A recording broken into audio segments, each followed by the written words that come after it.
குகை இருக்குங்க படி வழியில்.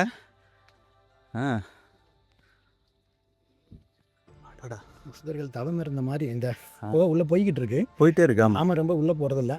நந்தி சிலை இப்போதான் வச்சிருக்காங்க சமீபத்தில். ஆனால் இதை பக்தர்கள் எல்லாம் வந்து வழிபட்டு போறது இது பார்க்கலாம். சரிங்க சரி.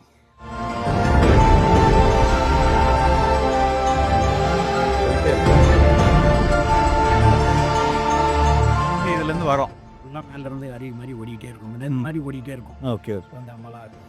ஓகே. அகஸ்தியர் மண்டபம் வந்திருக்கோம்.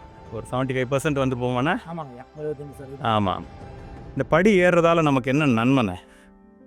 படி நம்ம வந்து இப்போ யாருமே நிறைய பேர் ஒரு உடல் பயிற்சி அந்த மாதிரி எதுவும் ரொம்ப இல்லை, நிறைய பேர் கொஞ்சம் பேர் பண்ணுறாங்க. சரி. இந்த மலையோட ஒரு அமைப்பு எப்படி இருந்துச்சு கிடையாது வரை நல்ல ஒரு அமைப்பு எப்படி இருக்குது அப்படின்னா, இந்த ரத்த ஓட்டத்தை ரொம்ப அறியப்படுத்தி ஒரு பெரிய எக்ஸசைஸ் பண்ணி 1 மாதம் 2 மாதம் எக்ஸசைஸ் பண்ணாதான் ஒரே வட்டி ஏறினாலே கிடைக்கக்கூடிய அளவுக்கு சரி ஒரு சக்தி கிடைக்குது.